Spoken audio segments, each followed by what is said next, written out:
The early morning light of March 3, 1943, broke across the Bismarck Sea with deceptive tranquility, the kind of dawn that seemed to promise nothing more than another day of war in the Pacific. Lieutenant Commander Takeshi Yamada stood on the destroyer Shirayuki's deck, his fingers wrapped around the cold metal railing, watching as the eastern horizon began to reveal shapes that would transform his understanding of naval warfare forever. What emerged from the distance was not a typical squadron of enemy aircraft, but an approaching swarm so vast that it seemed to defy every calculation of air power that Japanese military doctrine had established. The sheer number of incoming planes created a darkness against the morning sky, as if the enemy had somehow managed to mobilize every aircraft in the entire theater for this single engagement. His hands shook as he held onto the rail, not from fear alone, but from the recognition that what he was witnessing contradicted everything he had been taught at the Naval Academy.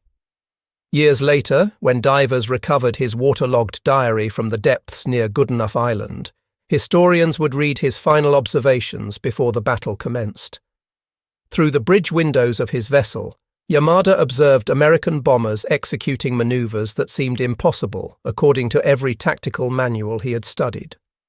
These twin-engine B-25 Mitchell bombers descended to altitudes so low that their propellers were actually churning white spray from the ocean surface itself. The aircraft had been modified in ways that seemed to violate the very purpose of medium bombers, bristling with forward-mounted weapons that transformed them into something entirely unprecedented. In the rigid structure of the Imperial Japanese Navy, such radical modifications to standard aircraft would have required endless committee approvals, countless forms signed by multiple departments, and years of cautious testing before even a prototype could be authorized. Yet somehow, the Americans had taken their standard medium bombers and converted them into specialized ship-killing weapons in a matter of weeks, demonstrating a flexibility and innovative spirit that the Japanese military system simply could not comprehend. Packed into the holds and crowded onto the decks of 8 transport ships were nearly 7,000 soldiers from the 51st Division, young men who had boarded with confidence that their powerful destroyer escort would ensure safe passage to the shores of New Guinea. The mathematics of their destruction would be calculated not in the comfortable confines of planning rooms by staff officers with charts and compasses, but in the split-second timing and brutal efficiency of skip-bombing attacks that would sink more Japanese vessels in a quarter hour than submarines had managed to destroy over many months of patient stalking. This transformation in aerial warfare capability had not happened overnight, but rather had begun its gestation period approximately 5 months earlier, back in October of 1942, when an innovative officer named Major Paul "Pappy" Gunn, who had previously served with the Navy before transferring to the Army Air Forces, proposed a modification concept that violated virtually every established principle of bomber aircraft design. His proposal was radical in its simplicity. Strip out the entire bombardier compartment from the nose of the B-25, remove the complicated bombsight equipment and the position for the bombardier himself, and replace all of that with 8.50 caliber machine guns mounted to fire straight ahead. The concept would transform a vulnerable medium bomber into an aggressive strafing platform that could suppress defensive fire from ships while simultaneously delivering bombs at masthead height. When Gunn first presented his idea to superior officers, many dismissed it as the fantasy of someone who had spent too long in the tropical sun. They called his proposal madness, a waste of valuable aircraft and resources. However, General George Kenney, who commanded the Allied Air Forces in the Southwest Pacific, recognized the concept as something quite different, pure genius born of desperate necessity. Among the Japanese convoy vessels steaming through the Bismarck Sea that morning was Rear Admiral Masatomi Kimura, who commanded the 3rd Destroyer Flotilla from his flagship Shirayuki. Kimura's personal history was one of steady competence overcoming initial mediocrity, as he had graduated 107th out of 118 cadets from the Imperial Naval Academy, but had gradually risen through the ranks purely through demonstrated skill in destroyer operations.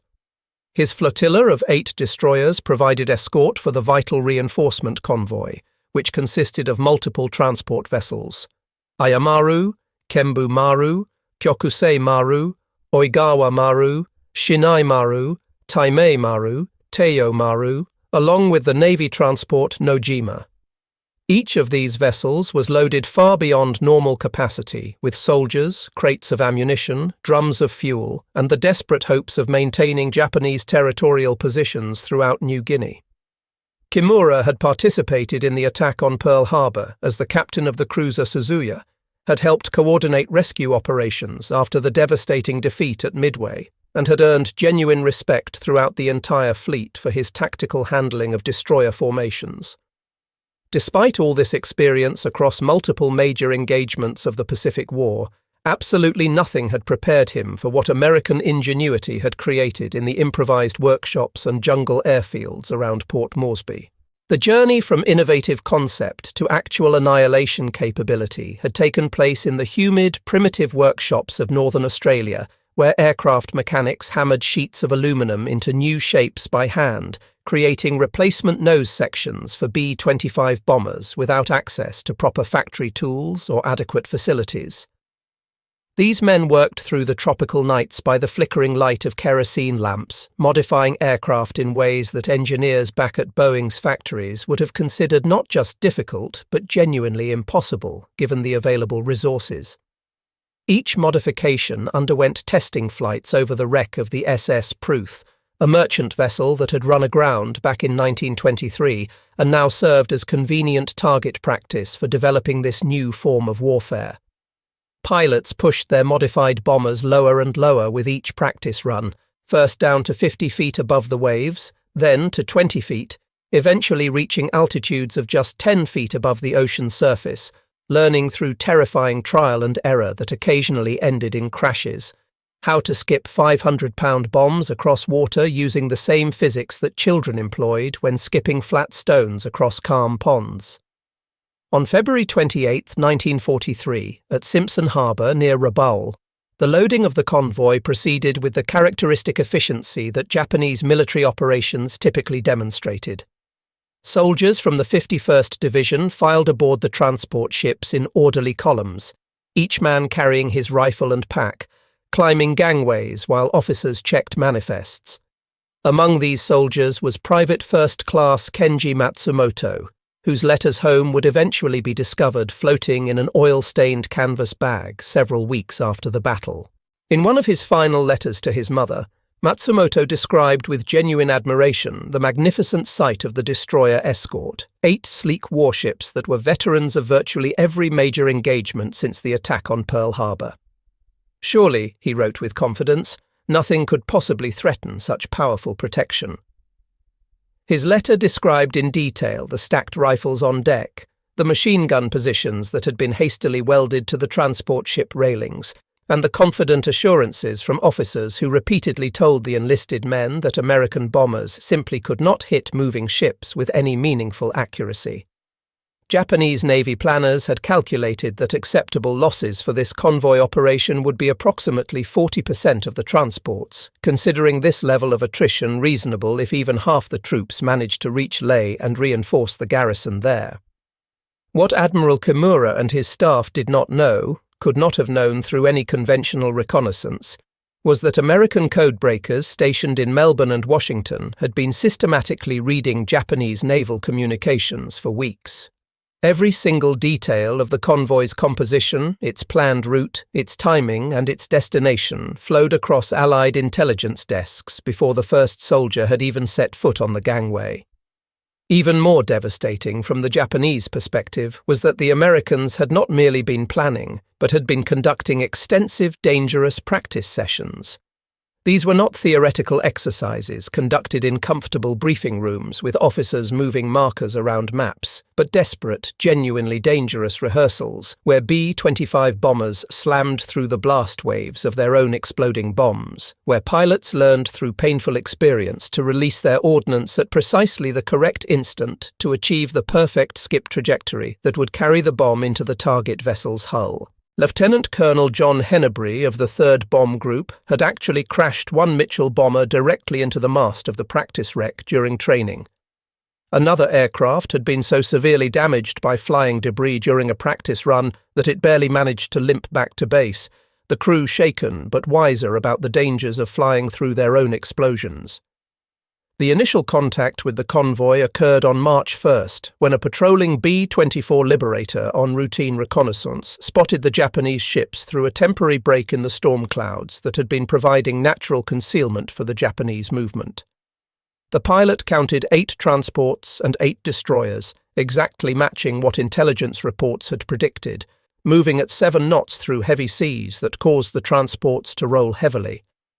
The first attacks came from high-flying B-17 flying fortresses, and these initial bombing runs achieved precisely what Japanese commanders expected based on their experience: minimal damage despite dozens of bombs being dropped from altitude. The high-altitude bombing technique that American forces had been using throughout much of the war proved largely ineffective against moving ships, with bombs falling harmlessly into the ocean around the vessels. However, one transport, the Kyokusei Maru, took a direct hit during these initial attacks and broke completely in half, its cargo of ammunition and fuel drums creating a massive pillar of fire and black smoke visible for 20 miles in every direction.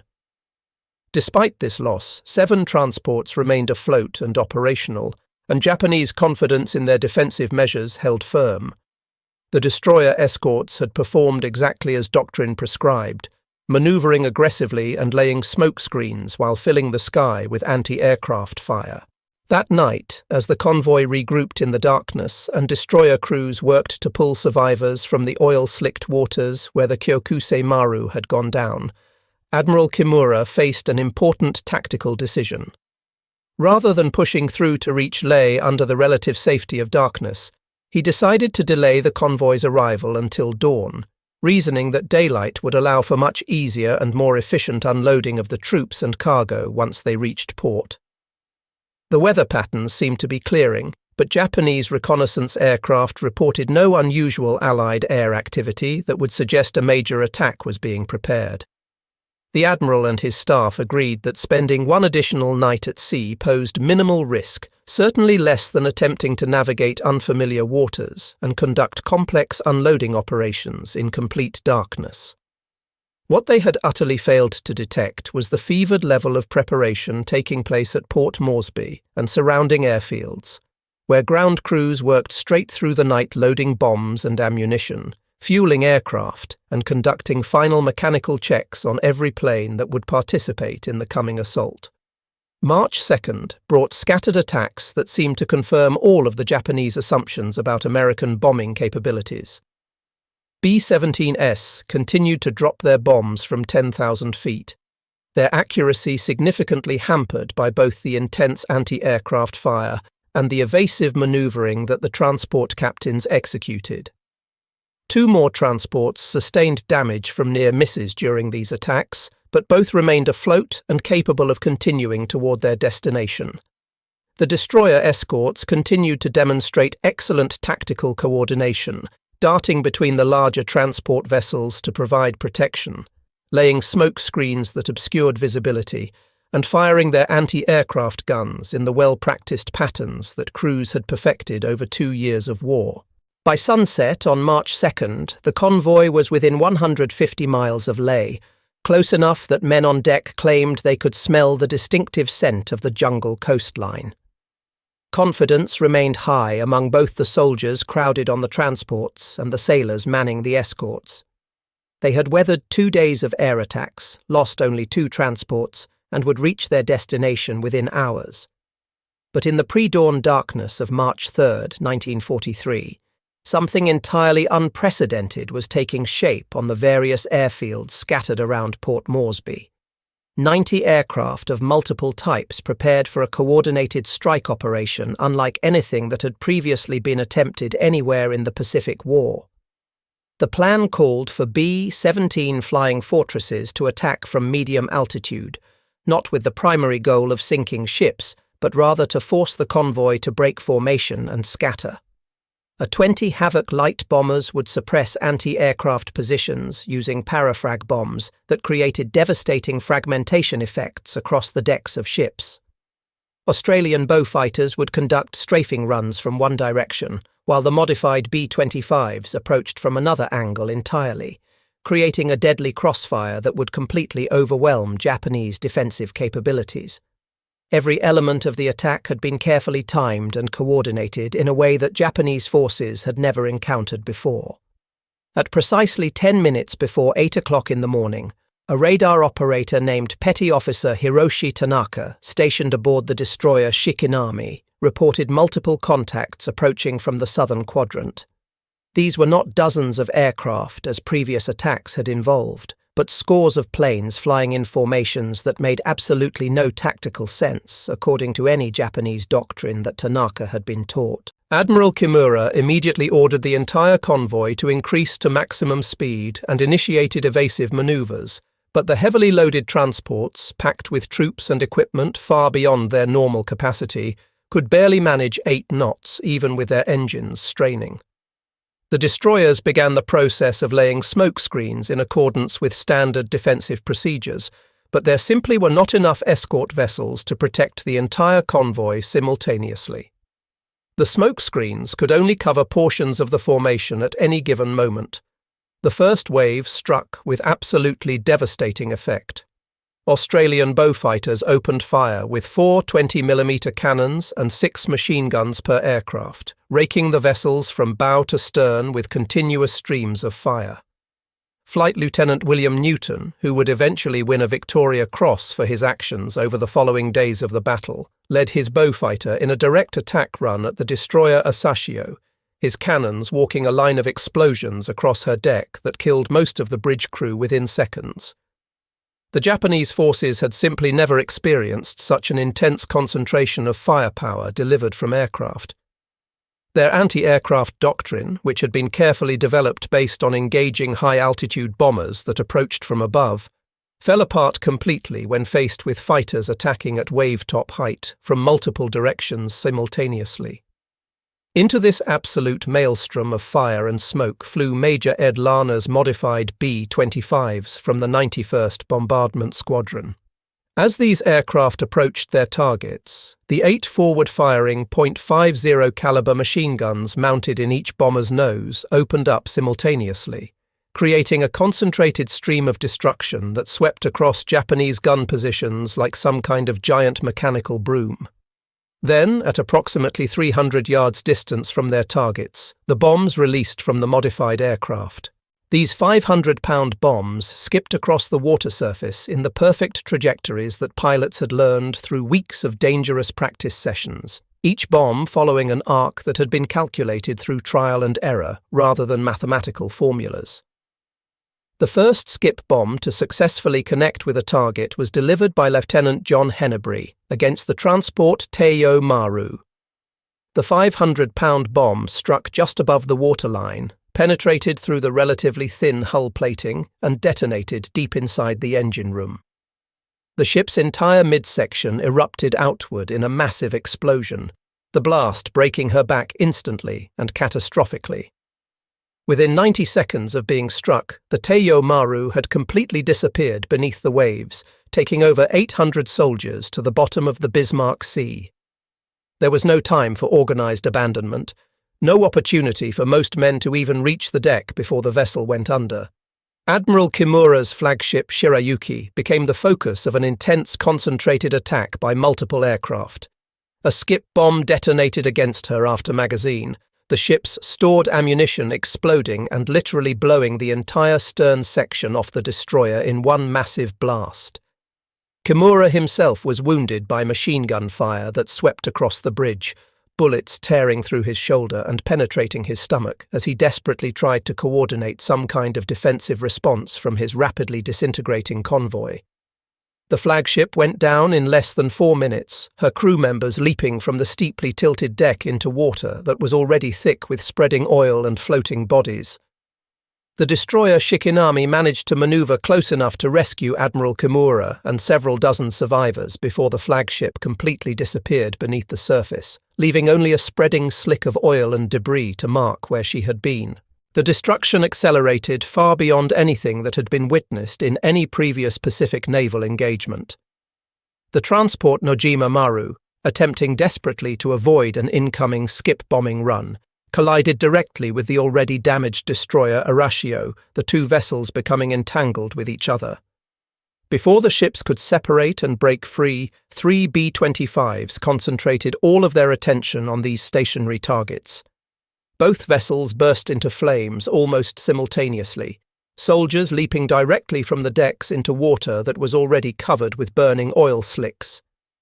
Captain Charles Howe, piloting B-25 number 9980, executed a devastating run against the transport Ayo Maru, which was already listing heavily to one side from earlier bomb damage. His 4 skip bombs struck in perfect sequence along her waterline, each explosion opening the hull further. He circled back for a second pass, all 8 nose-mounted machine guns firing continuously, strafing the soldiers who were desperately attempting to launch lifeboats from the sinking vessel. In his official after-action report filed days later, Howe wrote with clinical military detachment about watching lifeboats overturn under the impact of his gunfire, soldiers tumbling into the sea like rag dolls. By 10:15 in the morning, just approximately 15 minutes after the main coordinated attack had begun, the convoy had completely ceased to exist as any kind of organized military force. 4 transport ships were already resting on the bottom of the Bismarck Sea. 3 more transports were actively burning and sinking, with fires raging out of control and crews abandoning ship. The last transport still afloat, the Oigawa Maru, was dead in the water with her engines destroyed, surrounded by soldiers clinging desperately to whatever pieces of floating debris they could find. Of the original 8 destroyers that had provided escort, the Shirayuki had already gone down, taking Admiral Kimura's flag with her. The Arashio was burning fiercely and had been abandoned by her crew. The Tokitsukaze was listing so severely to one side that her captain had given the order to abandon ship, and the Asashio was circling aimlessly with her bridge crew dead and her rudder mechanism jammed in position. A second wave of attacking aircraft arrived at 3 o'clock in the afternoon, finding 7 ships still technically afloat, though every single one had sustained significant damage. B-17. Flying fortresses conducted pattern bombing from medium altitude, while B-25s made repeated strafing runs not just against the ships, but against survivors who were swimming in the water or clinging to debris. Lieutenant Walter Krell, flying a B-25 Mitchell in this second wave of attacks, would later describe seeing the ocean surface for 20 miles in every direction, covered with debris, floating life rafts, men swimming desperately, and countless dead floating face down in their kapok life vests. The scale of destruction visible from the air was unlike anything most American pilots had ever witnessed. The destroyer Tokitsukaze finally succumbed to concentrated assault during the second wave. Skip bombs from 3 different B-25s struck her simultaneously from different angles, the multiple impacts actually lifting the 2,000-ton warship partially out of the water before she broke cleanly in half. As the destroyer sank, her depth charges detonated from the water pressure, the underwater explosions killing hundreds of survivors who had been swimming nearby. The destroyer Asashio, with her steering mechanism damaged and unable to maneuver effectively, became essentially a stationary target for attacking aircraft. 4 skip bombs methodically turned her into a funeral pyre that would continue burning through the entire night before finally sinking at dawn on March 4th. The killing continued relentlessly into March 4th as American PT boats and patrolling aircraft hunted down survivors who were attempting to reach shore. Motor Torpedo Boat 143, commanded by Lieutenant Commander Barry Atkins, came across a Japanese submarine that was attempting to rescue survivors from the water. In a brief but violent engagement, the PT boat's guns slaughtered soldiers who had been waiting in the water before driving off the submarine with depth charges. Captain Tamichi Hara, who commanded the destroyer Shigure, which had not been part of this particular convoy, would later write extensively in his published memoirs about hearing the reports of the disaster and understanding its profound impact on Japanese naval thinking. The captain of the destroyer Yukikaze, one of only 4 escort destroyers to escape with relatively minor damage, fled northward at absolute maximum speed, with approximately 800 survivors somehow crammed onto her deck, machine gun bullets splashing in the ship's wake as American fighters made final strafing runs against the fleeing vessel. The final casualty figures defied comprehension and shattered every assumption about the relative effectiveness of land-based bombers against warships. All 8 transport vessels now rested on the bottom of the Bismarck Sea. 4 destroyers had joined them in the depths. Of the nearly 7,000 Japanese troops who had been part of the convoy, only approximately 800 managed to reach Leh, while 2,427 were eventually returned to Rabaul after being rescued. The official death toll was recorded as 3,664 soldiers and sailors killed. The Americans, by stark contrast, had lost 13 aircrew members, with 1 B-17 and 3 P-38 fighters shot down during actual combat, plus 1 B-25 and 1 Beaufighter lost in accidents. The exchange ratio stunned military planners on both sides of the Pacific War, suggesting that aerial warfare had achieved capabilities that most naval theorists had not anticipated. The psychological impact on Japanese military thinking proved even more devastating than the physical losses. Lieutenant General Hatazo Adachi, who commanded the 18th Army and had been waiting desperately for these reinforcements at Leh, received the news in stunned silence. His staff had conducted extensive wargaming exercises covering many different scenarios and contingencies, but absolutely nothing approaching the total annihilation of a strongly escorted convoy had ever been considered as a realistic possibility. The American bombers had somehow transformed from being minor annoyances that occasionally achieved lucky hits into deadly precision ship killers through innovation that seemed to violate the natural evolutionary order of military development. In Tokyo, Imperial General Headquarters initially flatly refused to believe the reports that were coming from the South Pacific. The idea that 8 transport ships and 4 destroyers could be lost to land-based bombers without a single American surface ship being present in the battle area seemed like pure fantasy. However, the evidence proved utterly undeniable. Reconnaissance flights over the battle area in the days following found nothing but extensive oil slicks and fields of floating debris stretching for miles. The innovation that had destroyed the convoy had been born purely from desperation and had been implemented through characteristically American pragmatism. When Major Pappy Gunn had first proposed his concept of converting standard B-25 bombers into ship-killing strafers, he had possessed no formal authorization from higher headquarters, no technical manuals explaining the procedures, and no factory support whatsoever. He and his mechanics had simply started cutting away aluminum with metal shears and welding new structures into place.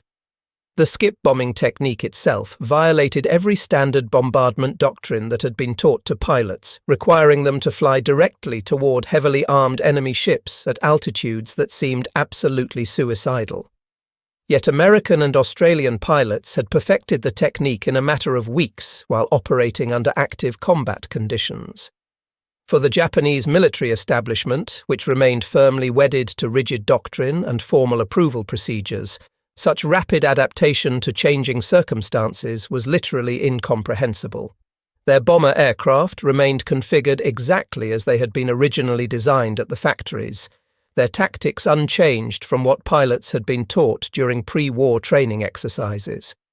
A Japanese pilot who took it upon himself to modify his aircraft without formal authorization from multiple levels of command would face immediate court-martial. An American pilot who improved his bomber's combat effectiveness through field modifications received a medal and public recognition. The consequences of the Battle of the Bismarck Sea rippled throughout the entire course of the Pacific War. Japanese commanders could no longer risk committing surface convoys within the operational range of Allied air bases, which effectively isolated their scattered garrisons throughout the region. Supplies had to be moved exclusively by submarine or through fast destroyer runs conducted under cover of darkness, reducing the entire logistics system to a mere trickle of what was actually needed. The garrison at Leh never recovered from the loss of reinforcements. When Australian forces eventually attacked the position months later, they encountered defenders who had been severely weakened by tropical disease, chronic malnutrition, and ammunition shortages that could be traced directly back to the convoy's destruction.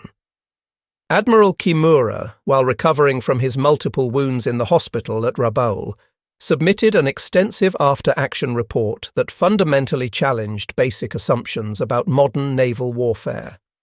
Aircraft, he argued with the conviction of painful experience, had rendered traditional surface escorts essentially obsolete when those escorts were operating within range of concentrated enemy air power.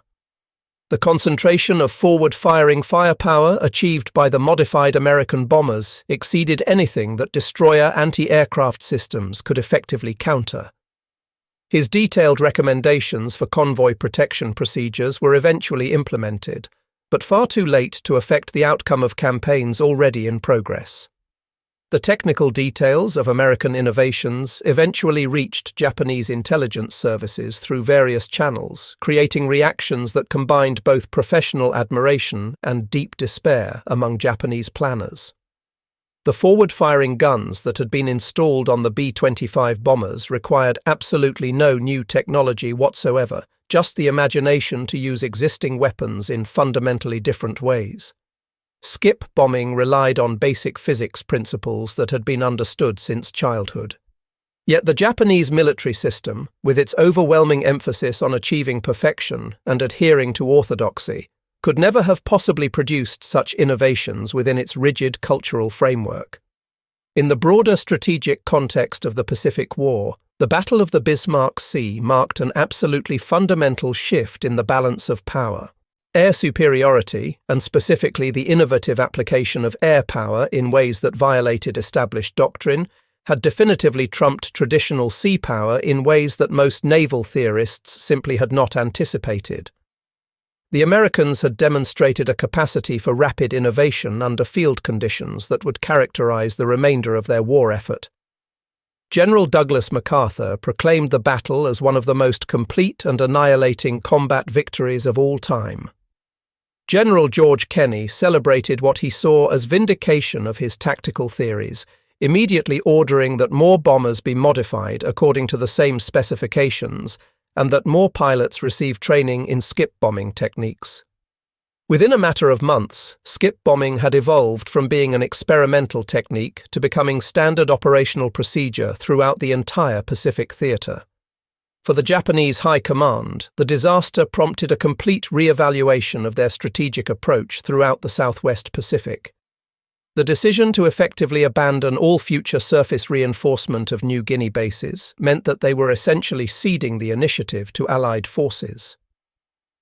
From March 1943 onward, Japanese forces throughout the entire region fought an increasingly desperate defensive battle, completely unable to receive significant reinforcements, while Allied strength continued to grow exponentially month after month. The human cost of the battle extended far beyond the cold statistics recorded in official reports. Thousands of Japanese families eventually received formal notification that their sons were missing in action, with bodies never recovered from the depths of the Bismarck Sea. Letters that were found floating among the debris revealed the hopes, fears, and mundane concerns of young soldiers who had placed their complete trust in their Navy's ability to provide protection. Among the American air crews who had participated in the battle, the experience produced remarkably complex feelings that many struggled with for years afterward. Many pilots who had conducted strafing runs against helpless survivors in the water struggled psychologically with what they had done, even while intellectually understanding the military necessity of preventing enemy soldiers from reaching shore to fight again. Lieutenant Walter Krell suffered persistent nightmares for years following the battle, haunted by vivid mental images of men swimming desperately away from his approaching bomber while his machine guns systematically killed them. The tactical innovations demonstrated at the Bismarck Sea spread with remarkable speed throughout all Allied forces operating in the Pacific. Skip bombing proved devastatingly effective against virtually all types of Japanese vessels, from small coastal barges all the way up to heavy cruisers. By the war's end, hundreds of Japanese vessels had fallen victim to these same types of attacks, with crews learning to fear the distinctive engine drone of Mitchell bombers flying just barely above the wave tops. The battle also demonstrated the absolutely critical importance of signals intelligence in modern warfare. Allied codebreakers had provided not merely general warning that a convoy was coming, but precise details about composition, route, and timing that allowed optimal positioning of striking forces. This intelligence advantage, when combined with tactical innovation and aggressive execution, had created essentially perfect conditions for the complete destruction of the convoy. For military historians examining the evolution of air power, the Battle of the Bismarck Sea represents an absolutely critical watershed moment. Traditional naval vessels, regardless of how well armed they were or how skillfully they were handled by their crews, had proven catastrophically vulnerable to concentrated air attacks employing innovative tactics that defensive systems had not been designed to counter. The age-old concept of surface naval dominance now faced an existential threat from land-based aircraft capable of striking hundreds of miles from their bases. The technological simplicity of the American innovations made them particularly significant from a doctrinal perspective. These modifications involved no sophisticated radar systems, no guided weapons, no jet engines, just existing technology that was applied in fundamentally different ways. Machine guns were moved from defensive to offensive mounting positions. Standard bombs were employed in unconventional delivery profiles. Medium bombers designed for level bombing were instead used as low-altitude attack aircraft. None of these innovations required any kind of scientific breakthrough. They simply required imagination combined with the courage to test dangerous new concepts under combat conditions. Japanese survivors of the battle consistently spoke about their complete shock at the overwhelming firepower and unexpected tactics employed by American forces. Seaman Yukio Tanaka, who was rescued by the destroyer Yukikaze after the transport Teomaru exploded beneath him, described the attacking B-25s as appearing like demons from mythology, with nose guns that seemed to breathe continuous streams of fire while bombs skipped across the water like stones thrown by giants. The coordination of attacks from multiple different altitudes had created a kind of sensory overload that completely paralyzed effective decision-making among Japanese commanders trying to organize defensive responses. Admiral Isoroku Yamamoto, commander of the combined fleet, studied the detailed battle reports with growing pessimism about Japan's long-term prospects. He had famously predicted before the war that Japan could run wild for 6 months to perhaps a year before American industrial might inevitably shifted the balance of power. The Battle of the Bismarck Sea provided concrete proof that American innovation could dramatically accelerate that predicted timeline. The battle demonstrated that American advantages extended well beyond simple material superiority, that their cultural flexibility and institutional willingness to experiment were providing tactical advantages that no amount of Japanese courage or fighting spirit could possibly overcome. The battle influenced post-war military doctrine development in profound ways that extended far beyond just the immediate Pacific context. The United States Air Force, which was established as an independent service branch in 1947, repeatedly cited the Battle of the Bismarck Sea as historical validation of strategic air power theory. Naval planners across multiple nations recognized the demonstrated vulnerability of surface vessels to determined air attack, which significantly accelerated the development of surface-to-air missile systems and sophisticated radar-controlled anti-aircraft systems.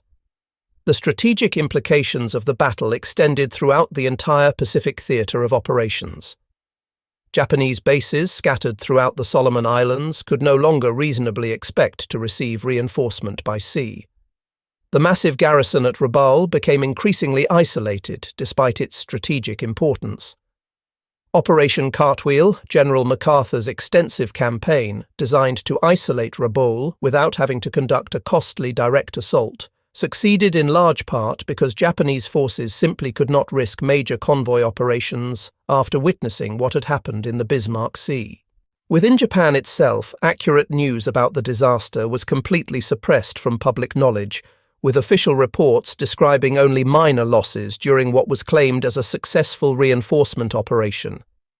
The true scale of the catastrophe remained hidden from the Japanese public until after the war ended, when American occupation forces discovered Japanese military records detailing the full extent of the disaster. Many families never learned the specific fate of their loved ones, never discovered whether they had been killed by bombs, bullets, or had drowned in the oil-choked waters of the Bismarck Sea. The evolution of skip bombing techniques continued steadily throughout the remainder of the war, with procedures being continuously refined based on accumulated combat experience. Delayed action fuses were perfected to ensure that bombs penetrated deep into target vessels before detonating, maximizing internal damage.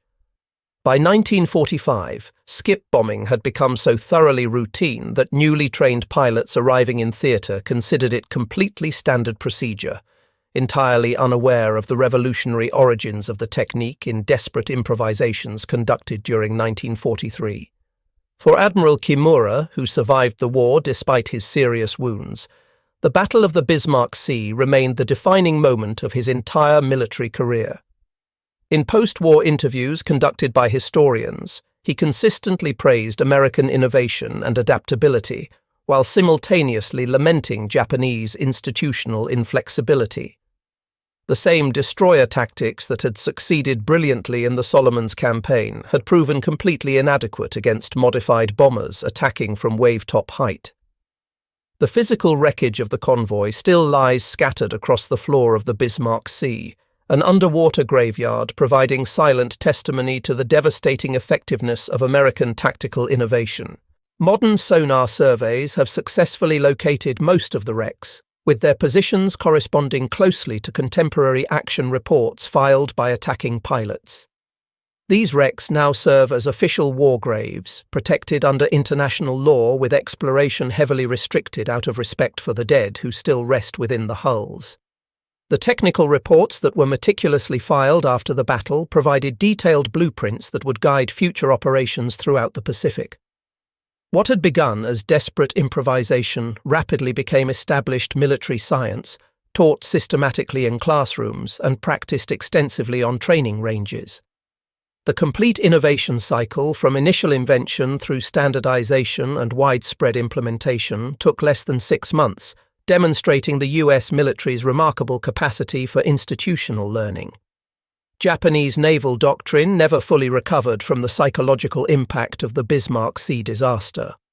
All subsequent operations increasingly relied on submarines for cargo transport and high-speed destroyer runs conducted exclusively at night, tactics that could deliver only small fractions of the supplies that ground forces desperately needed. The inability to protect surface convoys during daylight hours essentially meant ceding complete control of the seas to Allied forces whenever the sun was up. The Imperial Japanese Navy, which had been specifically designed and trained for decisive surface fleet engagements, found itself increasingly reduced to skulking operations conducted under cover of darkness. In military academies around the world, the Battle of the Bismarck Sea continues to be studied extensively as a classic example of how operational innovation can decisively defeat tactical superiority. Japanese destroyer captains during the battle had executed their assigned tactics essentially flawlessly. Individual crews had performed with tremendous courage under horrific conditions. Equipment had functioned exactly as it had been designed to function. Yet despite all of this, they were systematically annihilated by an enemy force that had fundamentally changed the very nature of the engagement itself. Modern naval forces operating today have thoroughly internalized these lessons, developing elaborately layered air defense systems that would have seemed like pure science fiction to sailors in 1943. Yet the fundamental lesson remains eternally relevant. Innovation in tactics and procedures can overcome superiority in technology and numbers. The Battle of the Bismarck Sea stands as permanent testament to the power of innovation over hidebound tradition, flexibility over rigid thinking, and rapid adaptation over adherence to established doctrine. In just 15 minutes of coordinated attack action on the morning of March 3, 1943, American and Australian aircrews succeeded in destroying not merely a Japanese military convoy, but an entire conception of how naval warfare would function in the modern era. Skip bombing, which had been developed through genuinely dangerous experimentation by pilots risking their lives, achieved what 2 full years of conventional high-altitude bombing had utterly failed to accomplish. For the Japanese soldiers who perished in those tropical waters, the battle represented a tragedy of misplaced trust in traditional concepts of naval power. Their deaths provided brutal proof of the fallacy underlying all of their assumptions. The waters of the Bismarck Sea became their permanent grave, their sacrifice ultimately rendered meaningless as Japan's entire strategic position in New Guinea collapsed progressively without the reinforcements they had been meant to provide. The convoy that had departed Rabaul on February 28, 1943, had carried far more than simply soldiers and military supplies in its holds. It had carried the last realistic hopes of maintaining Japanese territorial expansion throughout the Southwest Pacific region. Its complete destruction proved definitively that the fundamental nature of warfare had undergone a revolutionary change, that air power, when properly employed, could decisively neutralize traditional sea power, and that institutional capacity for innovation could triumph over adherence to tradition. The men who died were ultimately victims not simply of American bombs and bullets, but of their own military system's profound inability to adapt rapidly enough to changing battlefield reality.